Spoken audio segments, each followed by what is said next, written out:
Hello students, welcome back to my channel, The Unforced English 721.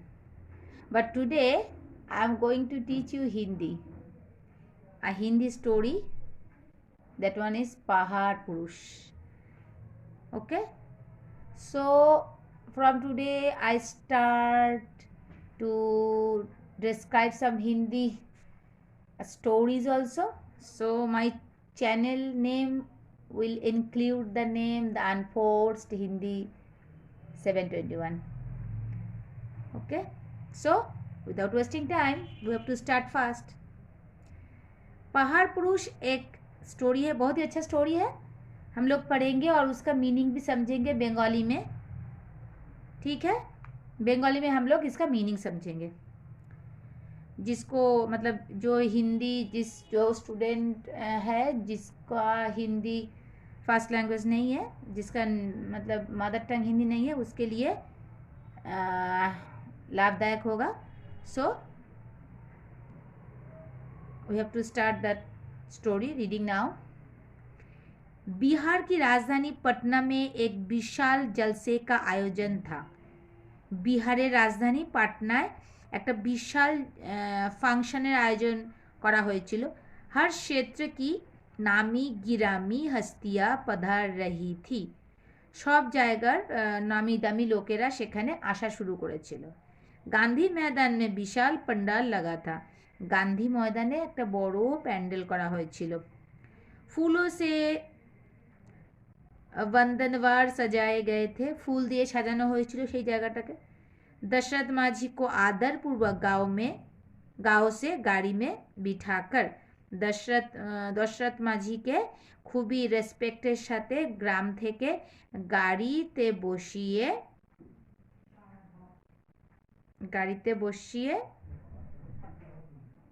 Next line. Okay, let me find out. लाया गया था, গাড়িতে বসিয়ে নিয়ে আসা হয়েছিল. मुख्यमंत्री ने हाथ जोड़कर उनका स्वागत किया था. मुख्यमंत्री हाथ जोड़ करे ओनाके वेलकम करेছিলেন. काके? दशरथ माझी के. मुख्यमंत्री लगातार उनकी प्रशंसा किए जा रहे थे. मुख्यमंत्री অনবরত মানে কন্টিনিউয়াসলি ওনার প্রশংসা করে যাচ্ছিলেন. दशरथ माझी संकोच से गरे जा रहे थे.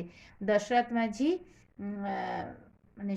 মানে ওনার খুবই খারাপ লাগছিল. ওনার এতটা প্রশংসা শোনার উনি কখনো ভাবেইনি যে উনি এমন একটা কাজ করে ফেলেছেন যার জন্য ওনাকে এতটাই প্রশংসা করা হচ্ছে.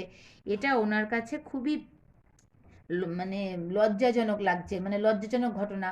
লজ্জাজনক এই অর্থে যে উনি, কিছু মানুষ আছে যারা প্রশংসা নিজেদের করতে ভালোবাসে, কিছু প্রশংসনীয় কাজ না করলেও সে নিজেরা নিজেদেরই প্রশংসা করে এবং যদি অন্য কেউ তাদের প্রশংসা করে তারা খুব খুশি হয়. কিন্তু দশরথ মাঝির মতো এমন একটা মানুষ যে কিনা নিজে এমন একটা মহান কাজ করে ফেলেছিল, তারপরে যখন মুখ্যমন্ত্রী তার প্রশংসা করছিল তার একটুও ভালো লাগছিল না. তার খুবই খারাপ লাগছিল যে এতটা প্রশংসা বোধহয় না করলেও হতো ওনাকে.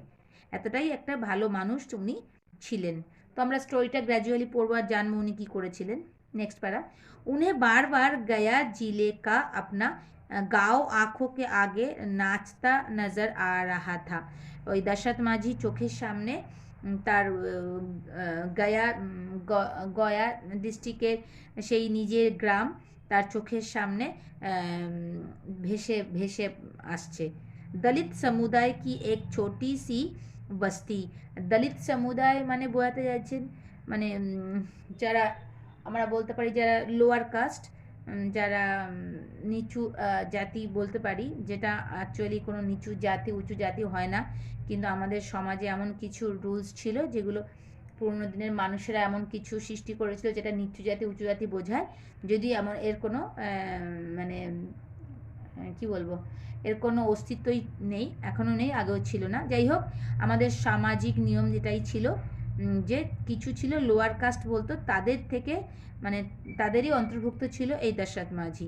তো দলিত সমুদায় কি এক ছোটি সি বস্তি, মানে দলিত কাস্টের মানে লোয়ার কাস্টের একটা ছোট একটা বস্তি गांव के बगल में सदियों से खड़ा বিশালাকায় পাহাড়, গ্রামের পাশেই বহুত দিন ধরে, অনেক দিন ধরে পড়ে থাকা, দাঁড়িয়ে থাকা একটা বিশাল পাহাড়। পাহাড় के दूसरी ओर गांव के खेत, पहाड़ের অপোজিটে গ্রামের ক্ষেত। ऊंची लंबी पर्वत की परिक्रमा किए बगैर गांव से खेत तक पहुंच पाना नामुमकिन है। এখানে বলা হচ্ছে যে পাহাড় পাহাড় কে दूसरी और गांव के खेत, মানে এই উঁচু লম্বা পাহাড়কে ক্রস না করে এই গ্রামের খেতে যাওয়া খুবই কঠিন, মানে ইম্পসিবল। होश संभालने के बाद से बालक दशरथ ने गांव में सिर्फ अभाव, বেবসি और ভুখমরি ही देखी थी। যখন থেকে তার জন্ম হয়েছে দশরথ মাঝি, তখন থেকেই সেই গ্রামে দেখেছে শুধুমাত্র অভাব, হেল্পলেসনেস, আর হচ্ছে মানে হাঙ্গার, মানে খিদা, মানে গরিবি, মানে গ্রামের লোকেরা প্রত্যেকেই খুব গরিব ছিল, তারা খুবই অসহায় ছিল। সে জন্ম থেকেই দেখেছে এই গ্রামের অবস্থা খুবই খারাপ, খুবই গরিব লোকেরা এখানে বাস করে। ककहरा सीखने के बाद वो सीधे खेती के काम में जोत दिए गए थे। शादी हुई तो पत्नी भी उनका सहयोग करने लगी। সে প্রথম থেকেই ক্ষেতের মানে ফিল্ডে, মানে ক্রপ তৈরি করার জন্য, মানে খেতে সে যাওয়া শুরু করেছে, মানে কাল্টিভেট করার জন্য, ফসল উৎপাদন করার জন্য সে খেতে যাওয়া শুরু করে দিয়েছে ছোটোবেলা থেকেই। বিয়ের পর তার বউ তাকে, তার ওয়াইফ তাকে এই ক্ষেতের কাজে হেল্প করতো। सुबह हुई नहीं कि दशरथ हल बैल के साथ पहाड़ की परिक्रमा करते हुए खेत के लिए रवाना हो जाते। पत्नी भोजन तैयार कर पानी की बाल्टी और खाने की पोटली ले 7 घंटों चलकर पसीने से लथपथ खेत में पहुंचती। সকাল হতে না হতেই সে মানে হল বেল নেকার, বেল মানে ওই মানে জমি চাষ করার জন্য, মানে ওই সার টার এদের নিয়ে, অথবা হাল মানে ওই লাঙল টাঙল নিয়ে দশরথ মাঝি পাহাড়, মানে পুরো পাহাড়টাকে ক্রস করে সে খেতে গিয়ে, গ্রামের খেতে গিয়ে খেতে যাওয়ার জন্য রেডি হয়ে যেত সকালে উঠলেই। আর তার বউ খাবার তৈরি করে পানির বালতি আর মানে খাবারের পটলি নিয়ে সেও ঘন্টার পর ঘন্টা হেঁটে ঘেমে নিয়ে সে পাহাড়কে ক্রস করে সে খেতে গিয়ে পৌঁছাতো दशरथ মাঝির জন্য খাবার নিয়ে। एक दिन पत्नी ने कहा था, काश गांव और खेत के बीच के इस पहाड़ को काट कर एक राह बन पाती। একদিন তার বউ বলেছিল যে ইস, যদি এই গ্রাম আর ক্ষেতের এই মাঝখানে বিশাল পাহাড়টাকে কেটে একটা রাস্তা বানানো যেত, তাহলে আমাদের এতটা দূর, এতটা ঘুরে গ্রামের ক্ষেতে পৌঁছাতে হতো না। फिर तो घंटों ही राह मिनटों में तय हो जाती। তাহলে তো 1 ঘন্টার রাস্তা কয়েক মিনিটের মধ্যে আমরা ক্রস করে চলে আসতে পারতাম, আমাদের সারাটা দিন এত ঘন্টার পর ঘন্টা পাহাড়টাকে ক্রস করে গ্রামের খেতে পৌঁছাতে হতো না। दशरथ ने पत्नी की बात को गंभीरता से लेते हुए कहा, तुम ठीक कहती हो, एक दिन मैं ये राह बना कर ही दम लूँगा। তখন দশরথ মাঝি তার বউয়ের কথাটা খুব গম্ভীরভাবে চিন্তা করে সে বলল যে তুমি ঠিকই বলেছ, একদিন আমি এই কাজটা করে দেখাবো। মানে ওই পাহাড়ের উপর দিয়ে রাস্তা বানিয়ে সে ডাইরেক্ট তিনি তার গ্রাম থেকে খেতে পৌঁছাতে পারবেন। मगर कैसे भला, पत्नी ने अचरज से सवाल किया था। কিন্তু কীভাবে? তখন দশরথ মাঝি বউ হঠাৎ করে তাকে জিজ্ঞাসা করলো। आगे आगे देखिए होता है क्या, दशरथ ने मुस्कुराते हुए कहा। তখন দশরথ মাঝি বললো যে দেখো এরপর আস্তে আস্তে কী হয়, কী কী করি আমরা, সেটা পরে দেখবো। शाम को दशरथ ने गांव के हर एक घर में जाकर पूरे गांव की बैठक बुलाई थी। তারপর সন্ধেবেলা দশরথ মাঝি গ্রামের প্রত্যেকের ঘরে গিয়ে পুরো একটা মিটিং ডাকলো। তিনি বললেন যে একটা মিটিং আছে, আমরা কিছু ডিসিশন নিয়েছি, তো সেই কারণে তোমরা সবাই আসো, আমরা এই ব্যাপারে আলোচনা করবো, একটা গম্ভীর বিষয় নিয়ে আমরা আলোচনা করব। Okay, next page. बैठक में पत्नी की व्यथा सुनाते हुए पूरे गांव वालों से एकजुट होकर श्रमदान करने तथा পাহাড় কাটकर সড়ক বানানে কা আহ্বান কিয়া থা। সেই মিটিংয়ে তার দশরথ মাঝি তার বউয়ের কষ্ট বলে তাদেরকে বলে গ্রামের লোকেদের একসাথে হয়ে কাজ করে পরিশ্রম করে পাহাড় কেটে রাস্তা বানানোর একটা সাজেশন উনি দিলেন। उन्हें सबसे यही सुनने को मिला था, ऐसा आज तक कभी हुआ है जो होगा। सरकार तो कई बार कोशिश करके थक गई, यदि मुमकिन होता तो सड़क नहीं বান গেই হতি।